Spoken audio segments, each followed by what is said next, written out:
Hey, it's me, Vicky Marie, and today we're looking at the part 2 of the Mark Williams Thomas podcast that was done all those months ago. That he did a series of 3 podcasts from what I can see. I've covered the first one in a live video that's available. I may release that again at some point, or maybe even release all 3 in one video so that you can watch them together easily. But so today we're going to look at part 2. I'm going to talk, comment on the things that come up. I found this very interesting, going back to these podcasts from back in the day, in the early days of the investigation, and the comments that people made. And when we look at them in the light of what later sort of happened to, what we found when we found out what had happened to Nicola in the light of the inquest, etc., it's very interesting. So for any of you out there who don't know, Nicola Bulley disappeared while walking her dog on the 27th of January 2023 and was found 23 days later in the river. But I will put the Nicola Bulley playlist in the description box so you can catch up on quite a lot that if you're just coming into this case. So also just want to say thank you so much to everyone who subscribes to my channel, or just views my videos, likes my videos. All you that have become members, thank you so much. That really, really helps support my channel. If you're a membership is €1.99 a month, cancelable anytime. And every Thursday evening we have a members only live where we discuss, whatever's relevant at the time. And we have a little bit of fun as well. So, also people that have bought me a coffee or sent me a super chat or a super sticker or a super thanks or PayPal me. Thank you so much. So let's have a look. I mean, I really could not do this channel without you. So let's have a look at this part 2 of the podcast. As I say, this is Mark Williams Thomas. I'm presuming that he won't mind me using his content. I'm using its fair use. But yeah, maybe a good idea, go over there and give him a subscribe. So this was Talking True Crime UK with Mark Williams Thomas. And this is part 2. Welcome back to Talking True Crime. We've been following the case of Nicola Bulley, who was last seen on the 27th of January. That's 2 weeks today. Very shortly, we'll be going live. That's interesting. So part 1 was 10 days after Nicola had gone missing, and he said it's 2 weeks today. There's still another week and 2 days before she's actually found. To the scene with a development that has happened this morning, and Abigail Beanie will be bringing us from the Lancashire Telegraph. But before we do that, I just want to set the scene. Let's go back to the very beginning, in the very early days, in terms of what police were speaking about and what their appeal was about. This is going to play a very quick conference that Superintendent Riley gave in the very early days. So I'm here today to appeal for witnesses in the case of Nicola Bulley. This is a 45-year-old lady from the local area who sadly went missing last Friday morning at about 9:15 a.m. She was last seen walking her small brown dog on the towpath of the River Weir. The dog was found about an hour later, as was her mobile phone. Yeah, no, I remember that saying the dog was found about an hour later, as was her mobile phone. An hour later. So she said she was last seen at 9:15 and the dog and the mobile phone were found. This is why people are still intrigued by this case, because the information is so contradictory. People just don't even know what really happened. So her family are very concerned, as are we. we've mounted a really intensive operation to try and find Nicola, including a number. Another thing that just straight away is strange, really, if you think about it. So quite often, you know, you see something about somebody who's gone missing, but you don't normally get a police conference just immediately like this, do you? I wonder why that was. Why was Nicola's case different right from the start? Was that because of her vulnerabilities? But even so, people go missing who've got vulnerabilities. You know, you might see something on a police website, we're looking for this person if you've got any information. It's rare to have, so immediately there's a lot of media attention. Of specialist officers from our Northwest Underwater Regional Search Unit and specialist investigators who are supporting the family as well. Yeah, normally when people go missing, you don't get all that immediately, do you? In fact, half the time people go missing, you don't get the Coast Guards coming along and specialist teams, and you know, they just normally wait until they turn up somewhere, don't they? Or they might send the divers in, but nothing like this. As well as a lot of partners like Bowland Mountain Rescue, Lancashire Fire and Rescue and others, and the Coast Guard. We thank them very much, as well as local people who've turned out in force. So that was a very early press conference from Superintendent Riley. Let's just be clear and explain who Superintendent Riley is. Superintendent Riley is leading the visual, the media face of the police. Behind the scenes, there is a senior investigating officer, and that person is in charge of really coordinating the whole of. So behind the scenes, there's a senior investigating officer. That, of course, was Rebecca Smith, but wasn't she not appointed until the Monday? The operation. It isn't being considered to be a suspicious investigation. It is a missing persons investigation. They've ruled out and eliminated all elements of it being suspicious. They are still. How strange. So they've ruled out everything, even then. So they've ruled out everything that's supposed to be suspicious. So why were all those people called in? Why did it receive all that attention immediately? Working on the hypothesis that Nicola went into the water. That is not something that the family agree with. It's not something that they believe has happened. So let's go right to the scene now. There has been a development this morning. I'm now going to speak to Abigail Bulley, who is from the Lancashire Telegraph. Abigail, thank you so much for joining us. What are the latest developments this morning? So this morning, we've had police continuing to search the river. I'm actually up at Shard Bridge now, where efforts are. They're obviously moving their way from St Michael's on Weir down. So what had happened is that Peter Falding, a specialist diver, and his team, they'd gone and searched the river and come up with nothing. And he basically said, she's not in the river. So after that, they started to extend their search, didn't they? They were even thinking she might have been swept out to Morecambe Bay,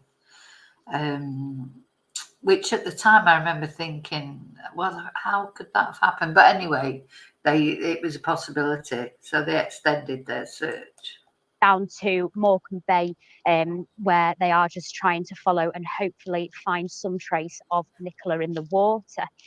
Earlier this morning, friends and family were out in St Michael's on Weir with posters and hoping that people might get their memory jogged, and that people might remember something that happened that morning that felt originally just as a minor incident that they never thought about at the time. And I think everyone's just hoping that efforts this morning might just get a little bit closer to finding Nicola. Thanks, Abigail. Let's just bring in Jodie. Jodie, just play a couple of those clips from this morning. Keep it all alive, keep people going, tracking memories, you know, just making sure that there is something out there, there is someone that's got this footage, or, you know, knows something, somebody's got to know something. Again, what I always am struck with, this road is so busy. And when I went there, it is noisy all the time. There's car after car after car. So somebody would have seen Nicola, but nobody did. She can't be in the river.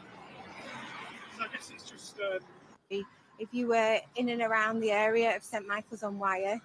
Did you see anything? Do you have any dash cam, any footage of just driving through the centre of the village?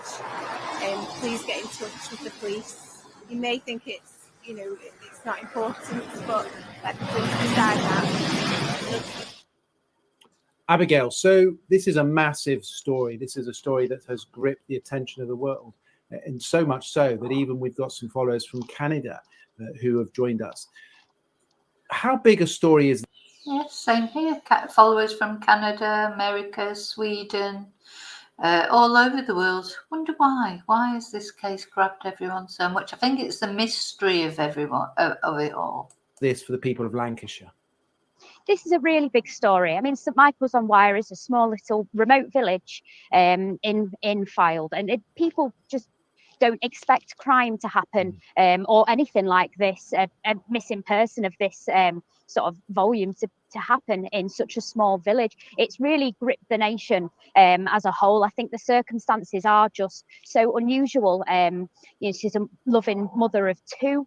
She's got a husband at home and of course a family and friends that all love her dearly and are really hoping for her to come home. Her mobile phone was found on a bench connected to a Teams call still, and her dog was found loose. And of course there's just such odd circumstances that people can't quite put together what they think has happened, and it really has gripped everybody in the country. And if there's that fast flowing river again, obviously you say potentially even around the world.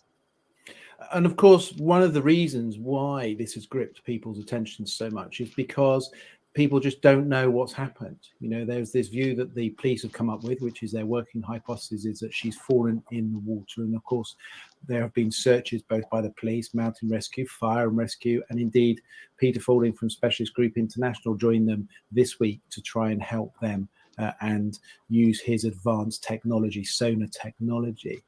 Abigail, in terms of the next steps for police, they said they were coming to search an area behind you this morning. That's really where the focus is now. They've kind of pushed it downstream, very much towards the opening into the sea. Yeah, exactly that. I mean, obviously. Now you can see where she is now. I mean, that's a massive area. I mean, we know now that she wasn't there anyway. In fact, might be worth skipping over because we do know, but no, because the point of really watching these podcasts is to see what was being said at the time and how it compares to what's transpired. Police have been searching now in the water for 2 weeks. They've had teams out every single day. And of course, the specialist team has been out as well. And they've thoroughly searched the area of the river where it's believed that Nicola has fallen in, which is why efforts are obviously continuing to move up the river. Is this really? Did they think that she'd gone all the way up there? She was found round. She went round quite a few bends. I think she was found. Where she found sort of round about here. I mean, you know, you got to wonder. There was this sort of anger towards Peter Faulding, because it was when he said she was definitely not in the river that all the attention went off the river, and he is being blamed, isn't he? Really scapegoated, you might say, or maybe he did miss her. You know, I don't know what was she there all the time as he was going backwards and forwards? In case she has sadly sort of been taken by the current. So search teams have been here this morning and they are continuing to search the river area and just hoping that something might be found very soon. Jodie, just pop that picture back up again, just so that viewers can get an understanding of the distance that she would have had to have travelled. If we can hold that, I don't know if you can hold it, but look at that distance. That's some distance to be travelling down. No, he knows that there's no way she's travelled all that distance. No way. Maybe the wasted time, you know, to where the River Weir meets the Irish Sea at Morecambe Bay. Maybe the wasted time there when they should really have been just concentrating on that small stretch. Stream to make it towards the sea, and of course to be able to be traveling downstream, the chances of somebody walking along a riverbank and seeing her were probably quite significant over the period of the last 2 weeks, especially bearing in mind that this has received some huge national attention. No, this is it. All the people that were there, even he's saying it. How could nobody have seen her floating? If she travelled quite a distance as it is, So, well, we know. I know Peter Folding, who I've spoken to again this morning, is very confident the areas that he searched that she isn't in, but was also very clearly believing that it's unlikely that she's travelled that far. And I know my experience of working with him and his team, which is quite considerable in water, to travel that distance is very rare. I don't know if you've been in contact or had any dealings with the family, Abigail, but yeah, so he knows that although bodies can get tagged on things and can take a while for them to be found, for that reason, they don't normally travel. Certainly, like, Peter explained, this tidal river means, that they might be swept out a little bit and then they'll come back out, swept out, come back. Tides come and go, and anybody that's there will do the same. For them, this must be a terrible moment. Yes, I've not had any personal dealings with the family, but this must be so difficult for Paul and of course for Nicola's 2 little girls as well. It must just be hard knowing that something has happened to her and they don't know what. And there's so many people that are coming up with theories that of course are not assisting the police potentially in any way. Police want to be looking at hard evidence rather than what people are thinking and anything that they might consider could have happened to Nicola. Of course, the family are also asking people to sort of stop coming to the area. It's becoming a just makes me laugh the way she says the police want to concentrate on hard evidence. What evidence have we been shown for anything? Bit of a morbid tourist destination. Some have described it as people are coming and trespassing in places, and that must be really difficult for the family among all the stress that they're already under with not knowing what's happened to Nicola. And that's a very fair point, Abigail, because we know, and certainly I've covered some of the largest crimes over the last few decades, we know that areas attract people when they become almost infamous in some way. Now, watch here. Now, this, of course, was Peter with Paul and Emma. They've referred to Emma as if she's the sister. But anyway, let's see. Because of the nature of what's taken place there. That is always causes a problem for the locals, because the locals not only want to get on with their life, but also having people come into the area who are there for no genuine purpose other than just simply because they want to see what's going on, be a bit nosy. There have actually been situations where the police now have had to take formal action, haven't they, in relation to particularly individuals who have tried to break into. Yes, so on Wednesday evening, officers did have to put a dispersal notice in place. It's believed that 5 people from the Liverpool area travelled to St Michael's on Weir and attempted to look in a property in the area. Of course, that. I mean, obviously they shouldn't have done that, tried to look at a property in the area, but I suppose their heart's in the right place. That's a very beautiful picture of the river, I think, with the frost, and it looks so blue, isn't it? So I'm not sure when that actual footage was taken. Something which the police have said very clearly that they will not tolerate. They won't tolerate people breaking into other properties. Of course, they appreciate that people are interested and want to know and want to help find Nicola. But these kind of ways of going about it are just not what the police deem to be acceptable. And the window of opportunity, which is something the police have talked about, they've talked about a 10-minute window of opportunity. But I just want to kind of put that into some context. What we do know is that the phone was found around about past on the bench. Well, we don't know, of course, whether that phone was just simply picked up and put there or whether or not she put it there, Nicola herself. But the situation is that it wasn't until another 2 hours later that she was reported missing. So whilst they talk about a window of opportunity being 10 minutes, the reality is it is well over 2 hours, because. So 2 hours later, she was reported missing. So 11:20. So the phone was found. This is what I mean about the timeline. You get so confused with it. So was the phone found? What time was the phone found? Was it 9:33, or was that the time that the? No, that was when it was supposedly found. And he's just said she wasn't reported missing for 2 hours. So there was no knowledge of her for the period of time after the 9:30 and the phone call ending and the phone being found on the bench, and 2 hours later for her being reported. So when one talks of a 10-minute window of opportunity, actually that's a 2-hour window of opportunity. Abigail, just give me a sense of the community. Yeah, hear that? What you just said. So 2 hours later. And that's why, if you watch my videos, you'll know that I have asked for the 999 call under the Freedom of Information Act. I'm not holding out any hope whatsoever of actually getting it, but that would tell us the exact time, wouldn't it, of the 999 call, or the call that Paul made to report her missing. What's that like? The community are really coming together in this.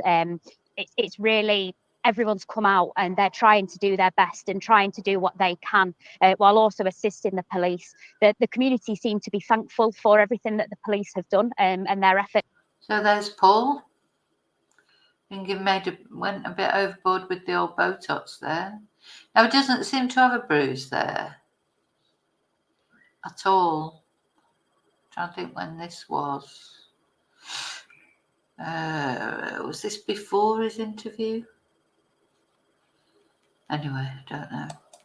And of course the efforts of the specialist diving team that have come in as well and are doing everything they can to try and find Nicola. But of course the community is hurting, and it's a very difficult time for them. They're not used to this kind of thing happening where they're from. They're not used to having journalists appearing all the time and having police on their doorstep every moment of the day for the past 2 weeks. So it must be very distressing for everybody that lives in the area.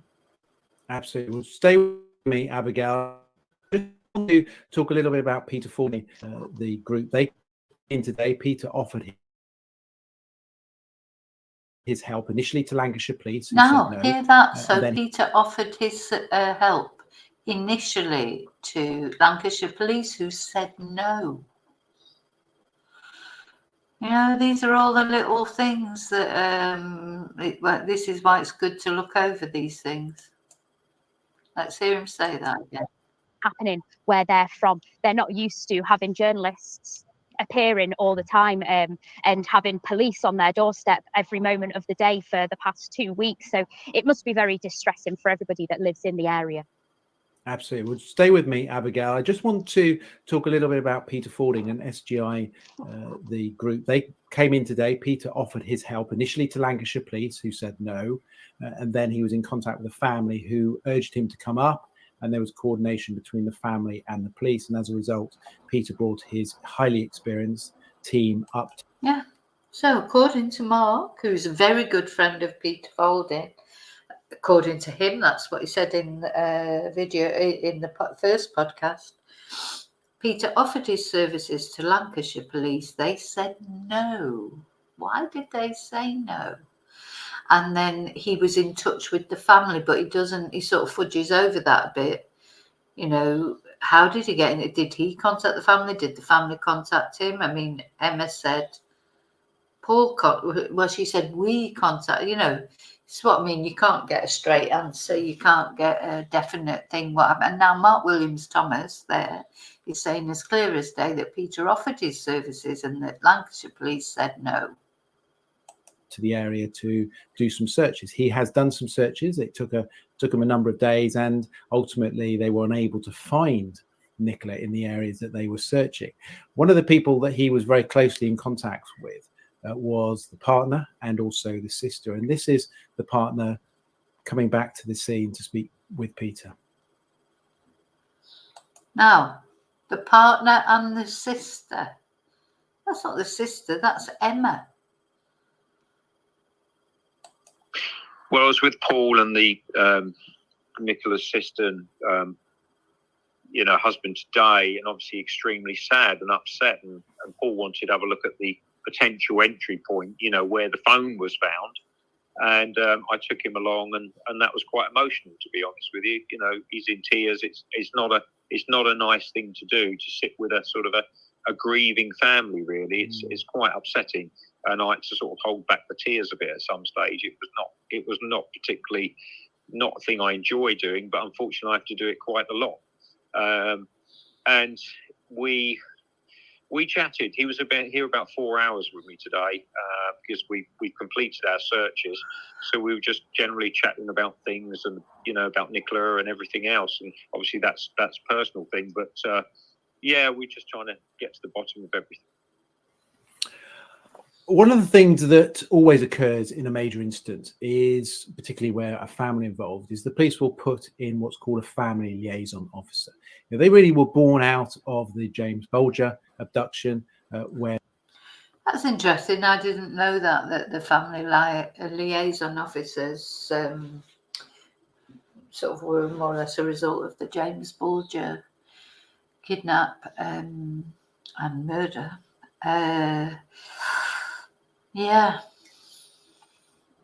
So there will have been a family liaison officer assigned to Paul and to the parents and the sister, not Emma. So they were talking about Emma there as if she was the sister.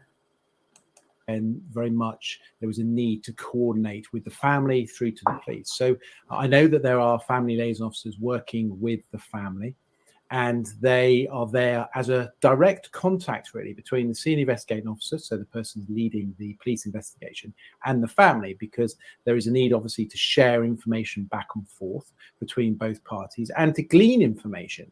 It's been really important for them to spend time speaking to all the direct family members and friends to ascertain a state of mind, to find out whether Nicola obviously had an intention to leave, or whether there was anything going on in her life, any concerns or anything like that at all, which would give an indication. And those family liaison officers have been also supporting the family, because I can tell you, having worked across many murders, many major investigations, is that families are suddenly thrown into the spotlight. It's a point of crisis. And of course, they've no experience of how to deal with that. And for them, it's a huge problem. Poor Nicola. Rest in peace, Nicola. Gosh, I hope some answers are found to what really happened. One of the things that often plays out is sometimes a discrepancy between the family and also between the police. And the police will very much want to control information. I'm certainly aware of situations where there's been a slight disagreement between the police and the family, because the family have wanted to make comment and the police have told them not to, or certainly asked them not to, in a very persuasive way. It sometimes means that the family feel they don't have a voice because it's being led by the police. And one of the situations that... I don't think there was that you never saw... Well, Nicola was missing for those 23 days. You never saw the police and the family making an appeal, because you quite often see that, don't they? The police organise a press conference. And in fact, the Dan Walker interview that Paul did on Channel 5, Dan Walker did say at the beginning, we have asked the police to be, and they've declined. I thought that was quite significant, really, or strange. They didn't want to be on that interview. No, I don't know. Yeah, they never did a reconstruction. It's just strange from start to finish. This case has been strange. Certainly that the family in this case have been very clear to say is that they have no reason why she should end up in the water. There's no indication that she would walk close to the water's edge. And I know, having had someone very close to the family who has talked to me this morning. Well, that's what they said then, but at the inquest, Paul said, oh, she was probably putting the harness back on. Who has told me that the family are very convinced, and it's a very convincing position that they hold, is that there was nothing going on in Nicola's life. She didn't leave. Nothing is missing.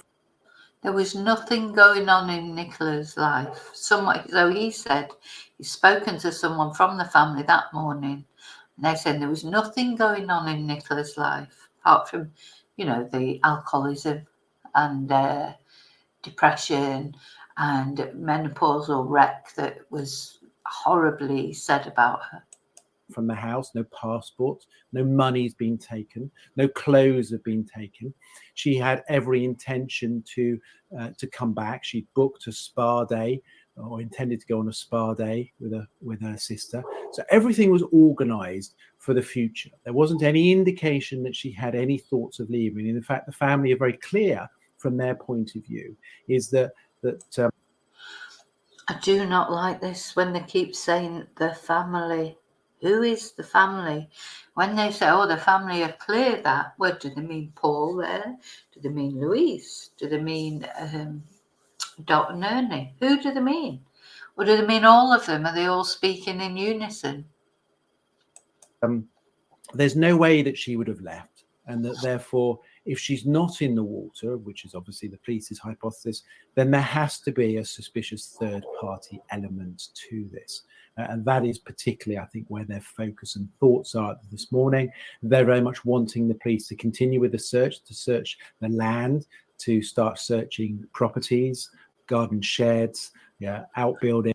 Yeah, that's what Paul said, wasn't it, in the Dan Walker interview? Wanted everything searched. Derelict buildings, and obviously the land itself, so the fields and the woods that do surround that area. Let's go back to Abigail at the scene now. Abigail, this looks like it's going to continue for some time. Yes, I would agree with you there. Unfortunately for Nicola's family, it does appear that we are potentially no closer yet to finding Nicola than we were at the start of the search. But obviously everybody is hopeful for a resolution as soon as possible. I think the community in St Michael's on Weir and the whole country potentially needs some answers and some closure on this when that's possible. Yeah, I mean, it's a very sad situation. And of course, there have now been people online who have made all kinds of suspicions and, have got an opinions. I think one of the problems with cases like this is it encourages individuals, obviously, to fill that void. When the police don't share information on a daily basis or don't update, or they aren't being totally detailed in terms of what they're doing, which is absolutely understandable. It's totally right that the police should conduct a level of their investigation confidentially. So much so, in fact, that the family and the friends will also be kept in the dark around certain things. The police won't be sharing everything with them. They'll be keeping a certain amount of information very close to. Yeah, and I understand that. The police, of course, the police keep things to themselves. Who knows? What the police knew and can't comment on or whatever. But the thing is, you don't, you just say that. That's what I've been impressed with in these American cases that we've been following. Just say that. Just say, I'm sorry, I can't give you that information. This is an ongoing inquiry, but they don't want to say that either. The police have just not dealt well with any of it, and they've made everybody suspicious of them, which is crazy, really. To their chest. What's interesting, of course, in this case is the police have been very clear to say that they don't believe there are any circumstances. So that will mean that they are being much more open with the family in terms of sharing. I don't know if you've seen some of the coverage on the social media and perhaps even through to your paper, the Lancashire Telegraph, but there's been some pretty vile comments from people. Yes, there really has been some vile comments, and at a time that's so distressing, it's the last thing that the family need is for people on social media who have no links to the area, no links to Nicola, no links to the family or the investigation at all, to be coming up with theories that are really quite horrible to read, and theories that potentially involve people that are trying to come to terms with the fact that Nicola isn't around, and that something's obviously, unfortunately, potentially happened to her, whatever that may be. And it's just not acceptable at all that people are coming up with these kind of theories. Of course, the police have asked people to stop speculating on social media, and sort of stressed how difficult it is for people to be reading that are close to Nicola and just want her home safely. Absolutely. And of course, social media and technology means that almost anybody can be a broadcaster. Anybody has a platform through social media. Yeah, he doesn't like that, does he? Because yes, anyone can be a broadcaster and have a platform. Yeah, don't like that, do you, Mark? To say what they want. And one thing that certainly appeared over the recent days, which is very troubling, is people using hashtags. I mean, there was indeed a hashtag that was used on TikTok about Nicola being found, which generated a huge amount of interest. Of course, it was only done, in a way to try and generate interest for that person who posted it, but in a nefarious and totally wrong way, which of course is going to cause huge upset. What we do know about investigations that particularly play out in the media, as this one is that the public will follow it. I know certainly when I was covering Madeleine McCann's story in the very early days over in Portugal, is that Jerry and Kate were following the media. In fact, so much so that Kate walked up behind me on one occasion and said to me, please stop using the word Maddie. She won't understand if she sees anything in the papers or the news that it relates to her. And so So basically what he's doing is criticising people for doing exactly what he did. But that's interesting. I think all of these commentators, mainstream media, I mean, he's not mainstream media, is he? He is social media, really, at the end of the day. Always criticising people for doing exactly what they're doing. Strange.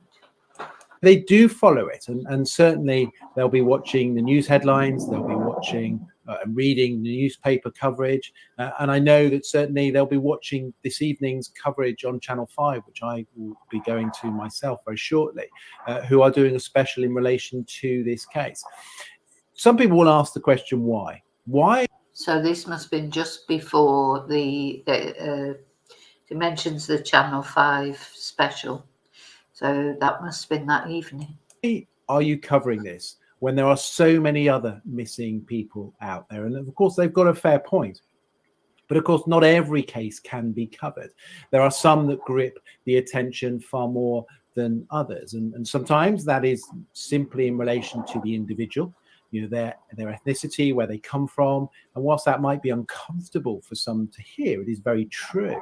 The other things, of course, is that the way and the circumstances in which somebody disappears or something happens to them will often generate that interest. And indeed, Abigail, I think that's where we are here, because we simply do not know.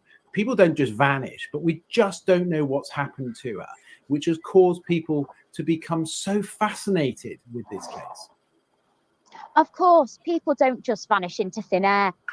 The thing about Nicola is she's like the every woman, I think is what I think about Nicola is a lot of women identify with her. She's taking her dog to work, she's taking her dog for a walk, she's just dropped the kids off at school. These are the normal things that people do, women do.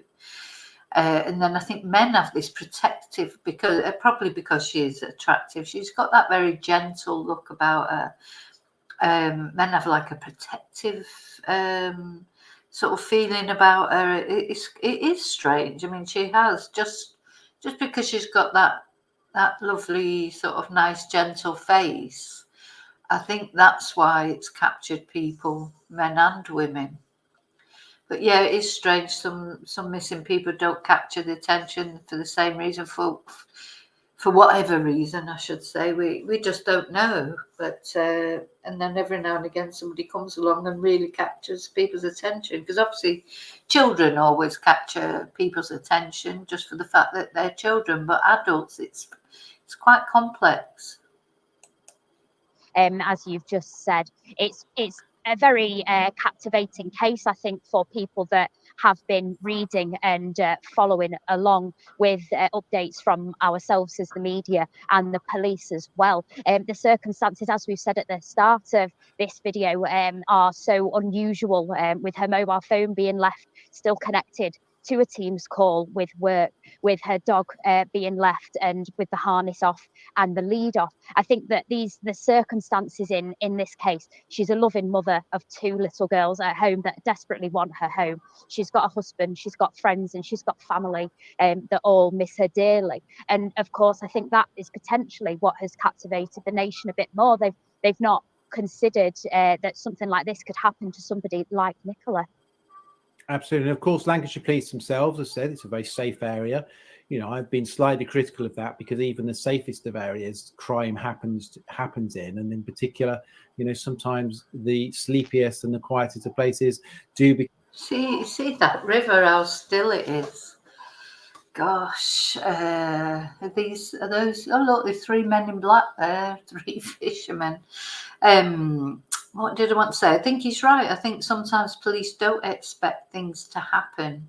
I think personally that's what happened in the Madeleine McCann case at first. I think the Portuguese police, because nothing ever happens there, it hasn't happened there since. You know, when I was in Portugal earlier in the year and I got talking to locals and I got talking to a guy who worked in the resort. You know, I was staying at that resort or that beach club or whatever, and in the bar there that was the tapas bar that is now like an Asian fusion type bar or restaurant, only open in the day now, not open in the evening. The children's club was closed down as well. You know, I think they just don't want ever to have that problem again. But I got talking to the guy in the bar, and he was there. You know, he was there when it all happened. And also the guy who owns the place now, I was chatting to him, and he was there when it happened. And they both said that nothing ever happens. It's a safe place. They were reluctant at first to talk about because I think they're just sick of it, basically. But you know, there's a way of talking to people. I did get them to talk, not on camera, but I wouldn't try and put them on camera, to be honest.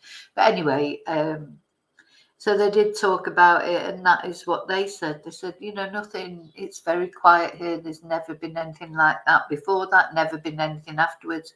They were very clear what they thought about what had happened to Madeleine McCann, and it was nothing to do with anybody except within the family. I forgot so yeah, and I do feel that when the police first turned up on the scene, they did not take it seriously as an abduction right from the very beginning. You know, they probably thought, because, you know, police in these little villages and things like that, police can get very complacent about, you know, nothing ever happens. We've all watched Heartbeat. You know, if you've watched that, you know, this different sort of crime till it isn't, till suddenly something does happen that's the norm, and then maybe they're a little bit behind that, which they wouldn't be if it was a different area where there was a lot of crime. People would be switched onto it from the beginning. I do think there's been a part of that in play here. I do think that for the not cordoning off the bench and all that sort of thing. So, you know, a potential crime scene was just, you know, rendered irrelevant, really. But yeah, look how calm this river is. So what Peter was saying is he didn't look in the reeds. Become subject to the most serious and the most violent of crimes. Let's look at some of the questions that are coming in. So, Jamil, you've been taking a look at some of those questions that are coming in. Obviously, there are people who've got strong views. We have to be very careful in terms of the ones that we cover. Jamil, just give me a sense of a couple of those questions. Hi, Mark. Yeah, lots of prayers and wishes coming in today from all around the world. As you mentioned, Canada and even South Africa as well. We have a more of a statement here which says we should get all dash cam from the area around the time, even if it is nothing. We've got a question that says, how easy is it for the body to go over that weir? Some people still asking questions about the river. Also, have the police indicated whether they will be giving another press conference anytime soon? And also, has any article of clothing been found? So this was before Paul's interview on Channel 5. So this was before any information was released about Nicola's possible state of mind. So those are the questions now. Let me deal with the first and the last one. I'll bring you in, Abigail, for the second one. So could she have gone over the weir? So let's describe the weir. So the weir is a position where water breaks over a barrier, and then beyond that, as you can see now from the shots, beyond that is pebbles. It's very shallow there, and in fact that distance of pebbles runs for quite some way. And whilst the water was at a higher level, it certainly wasn't a position where somebody could actually travel over that. It's highly unlikely she would. Highly unlikely she'll have gone over the weir. Have got caught in that. There's also a position whereby down the bank, so we've talked a lot about, and you can see from the pictures there where that bench is. From the bank, from the bench, when you get into the water, that is stones. There are stones down the bank. So had she have fallen or gone into that river, she would have gone into stones. There's some distance before it goes into a deeper area. So if she were to have travelled down that bank to recover a ball or something like that, the police have suggested that she maybe have gone in there to try and recover something for the dog.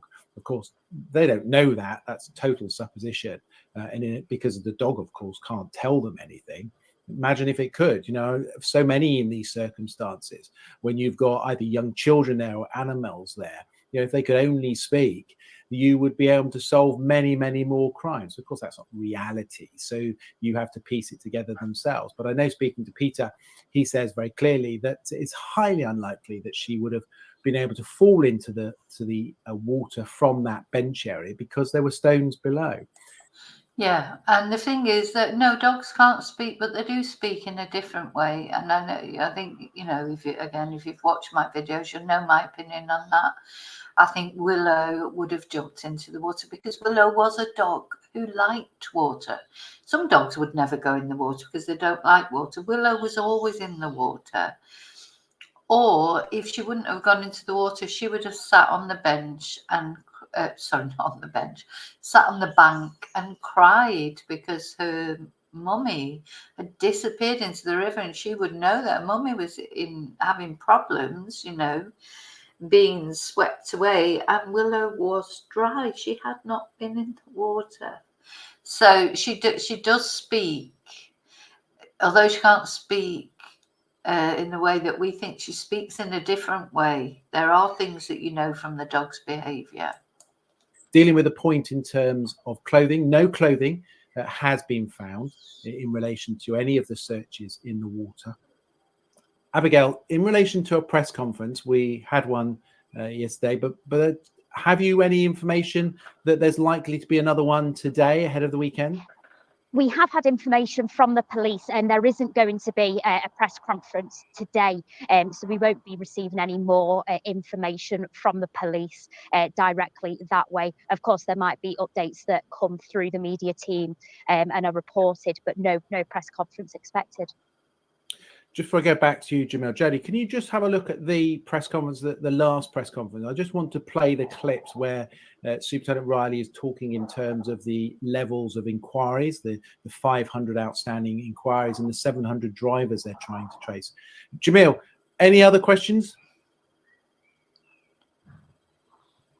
Yeah, one of the topics that a lot of people are discussing in the comments is what is the next steps if nothing is found out at sea. What are the next steps that police are going to take? So obviously, I'm not party to the police investigation. That will be being kept, within the police structure. Even Peter Fordy, who was up there, Specialist Group International, they were provided with certain information. There'll be a tight-knit team at senior command who will obviously be being told a certain amount, and then. So it sounds like even Peter Folding wasn't getting the full information, hey? the officers. There will most probably be daily briefings, maybe 2 briefings. Certainly in major investigations, there's often a briefing in the morning and a briefing in the afternoon, and actions given. And so let me just... It's ironic, actually, because Peter Falding said he wasn't, after it came out about Nicola's vulnerabilities, specific vulnerabilities, i.e. she was menopausal and she had a drink problem, and she'd suffered from depression. Peter said that he had never been told that by the police, and he would have conducted his search more differently if he would have known about that. But not only the police didn't tell him, when he was chatting with Paul and Emma, they didn't tell him either. Nobody told him. He didn't know about that. He found out about that just when we found out about it, when the police released the statement after that disastrous press conference with Rebecca Smith. Break it down in terms of terminology. So an inquiry is set out. So police start an investigation, and depending on the size of it, and in this case, huge media attention, that will require significant resources, because people will phone up, people will send emails in, giving pieces of information, snippets. Maybe something's happened to them. Maybe they've got some pieces of information, something they saw on the day, or just a general thought that they want to provide to the police to say it may connect. Those will come into the incident room. They will then be recorded, and then it will go through to, they will be running this on a home system. So the Home Office large major inquiry system. They will then take those inquiries in, and there will be an allocator, and there will be a supervisor who oversees that. They will look at it and they will prioritize, they will triage to see whether those inquiries require urgent attention or whether or not they can be done in slow time. And also, of course, whether they link to other ongoing inquiries at the moment. Those are then called actions. They're given to officers to then go and carry out. And we often refer to a TIE, which is trace, interview, and eliminate. So they may do that in relation to specific individuals. Yeah, trace, what was it? Trace, interview, and eliminate. Now, why was that not done for the man in black? The 2 fishermen that keep saying, oh, yeah, it's not strange sea fishermen. No, it's not strange sea fishermen. But why did those fishermen not come forward? Why did the man in black not come forward? Why have they not been traced, interviewed, and eliminated, as Mark is explaining here, which would be the normal procedure? So those actions will be allocated to people, and then we can see that actually the police have allocated or have 500 actions that they talked about the other day. Let's just listen to Superintendent Riley as she talks about that. I want to take you through the unprecedented number of inquiries that the police team has been doing in the last 11 days. We've received literally thousands of pieces of information from the public, the wider community, Nicola's family and friends, which we've been combing through diligently. This means at the moment there are around 500 active pieces of information and lines of inquiry that we're working on to try and find answers for Nicola's family. We have a team of 40 or so detectives under a senior investigating officer working daily to comb through this enormous amount of information. This is normal in a missing person inquiry and does not indicate that there is any suspicious element to this story. I don't think that is normal in a missing persons inquiry, is it? You know, what, 40 detectives under a senior investigating officer for every missing person? I don't think that's true. Story. The inquiry team remains fully open-minded to any information that may indicate where Nicola is or what happened to her. Some of the specific pieces of information and the lines of inquiry that they've been undertaking include house to house in the village, looking at CCTV, the various pieces of dash cam that have been submitted to the inquiry, identifying and tracing and speaking to key witnesses, a number of whom have come into the inquiry and been spoken to and given valuable information. Digital and telephony. This includes Nicola's Fitbit and her mobile phone, which has been fully examined. And we've now identified around 700 vehicles that drove through the village on that morning, on the 27th of January at around 9:10, 9:15. And we're in the process of speaking to all of those drivers to try and find out if they have any dash cam footage, what they saw on that day, or anything else that may. Now, I just want to say here, which I just want to remind you if you've forgotten or maybe you haven't watched my videos, but one of my subscribers, one of my members actually, had sent me an email to say that even a couple of weeks after Nicola was unfortunately found drowned in the river, they were going to the garage and asking for CCTV footage from that time. So that was after she was found, so long after this. So it had taken them all that time to get around to going to the garage, which should be the very first place you would go to see who'd been coming and going from. If you go into St. Michael's, as you approach it on the, that road, that really busy road, and as you're coming in, the garage is right there on the right-hand side, sort of opposite the Grapes pub. It's not quite opposite, it's a little bit further up, but it's on the other side of the road. It's right there. So anyone who's going into that village would have to pass, from either going into the village or coming out of the village, has to pass that garage. It's right there. And so that's where we went to sort of go to the loo and buy a water, etc. Anybody would go there, for whatever reason, even if it's not for petrol. So that, it's a garage with a little shop, and should have been the first place. So why were they still, were they still going for CCTV footage? Is that the first time they'd gone for CCTV? And then this person knew someone who, because they'd been on the CCTV footage, was traced, interviewed and eliminated, as he's saying. But this was really a long time after. Be of value to the police inquiry. I was Superintendent Riley talking in terms of the inquiries that are being dealt with in the back end, obviously away from the search at the river.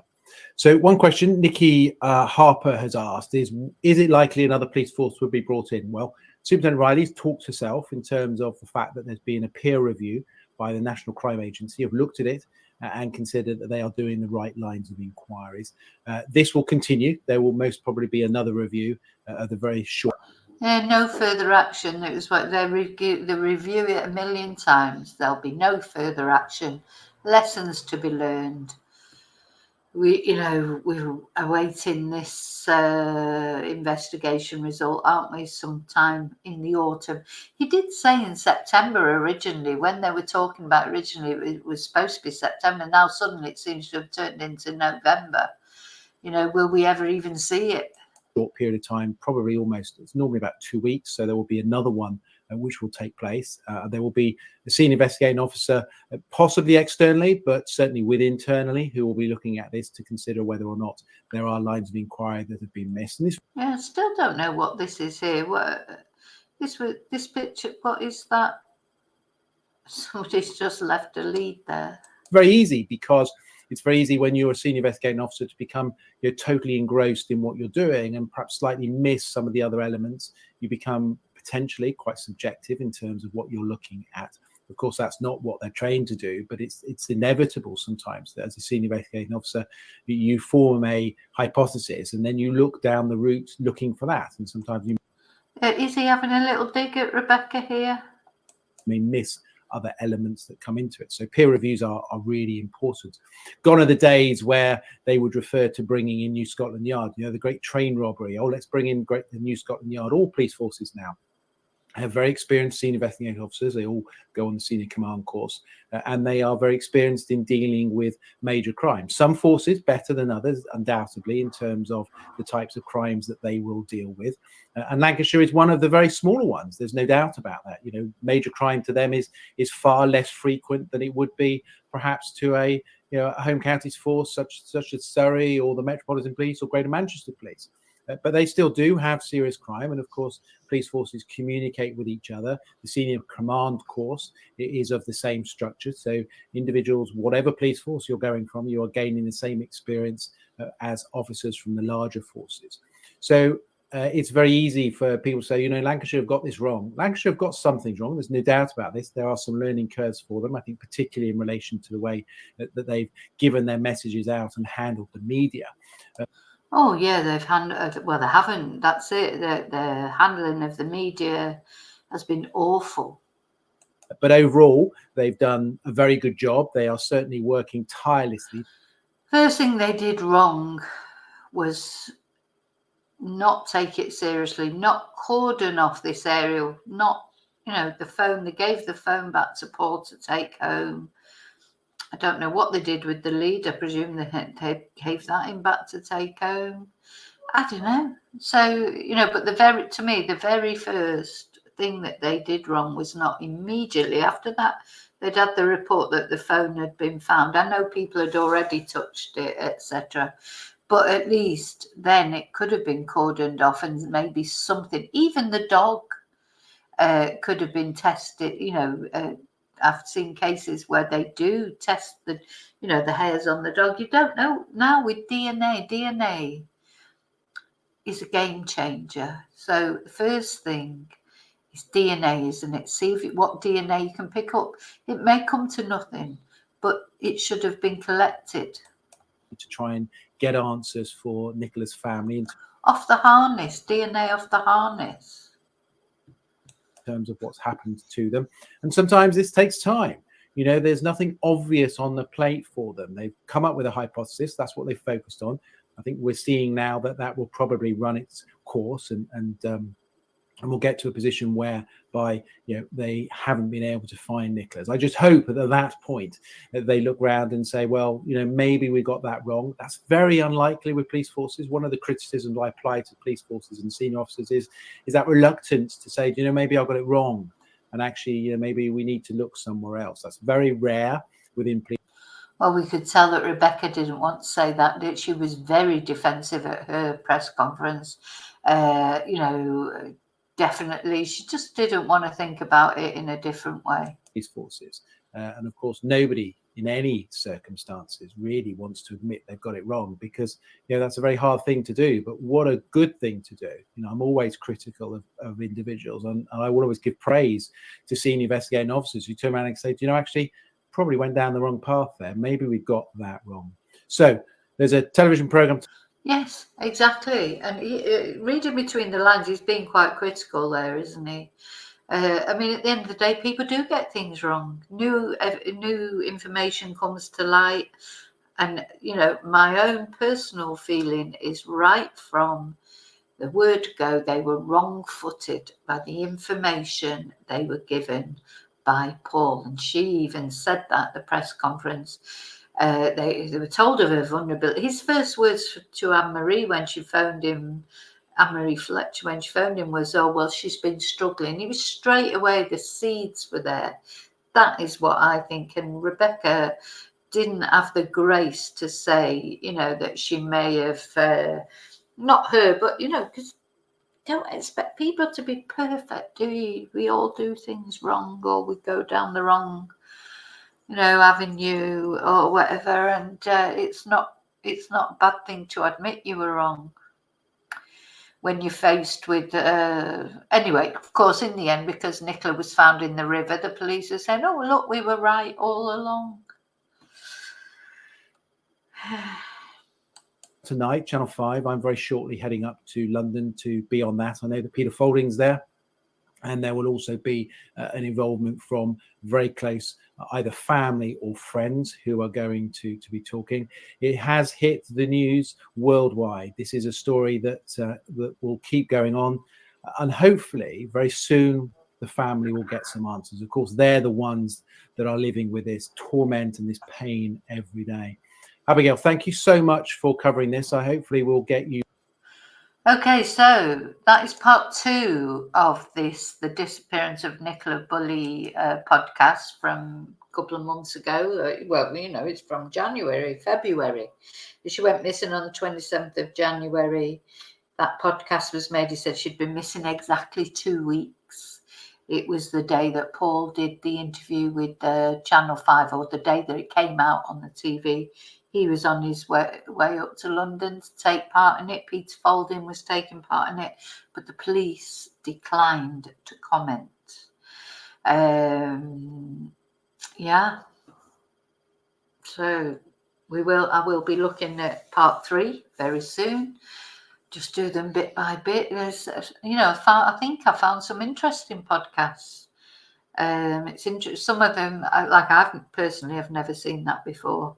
In fact, I've not seen any of the podcast or heard any of the podcasts that I've released over the last couple of days.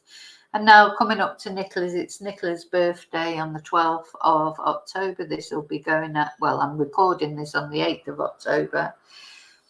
I will be ramping up a little bit things about Nicola Bulley just now for a birthday, up to her birthday, and the results of this investigation. And then after the results of the investigation come out, we just have to decide then where we're going after that. It's very difficult to keep the case going when the family are not interested in taking it any further. If they're happy with the verdict at the inquest of accidental death, despite all the, you know, all the, like, the screams and the man in black and nobody's found the fisherman, and so despite all those anomalies, if the family are happy, then sometimes I think, well, who am I to try and challenge it or to try and look for something else? So that might be the end of it then for me. I don't know. I haven't decided.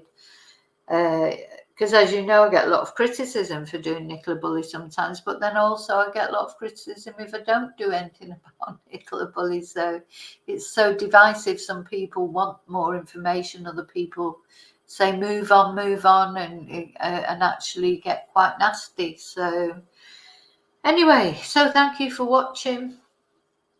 Thank you again to subscribers, viewers, members, anyone who's supported me by sending me buying me a Ko-fi, sending me a super, PayPaling me, all the ways that you support my channel and help me to carry on. Thank you so much.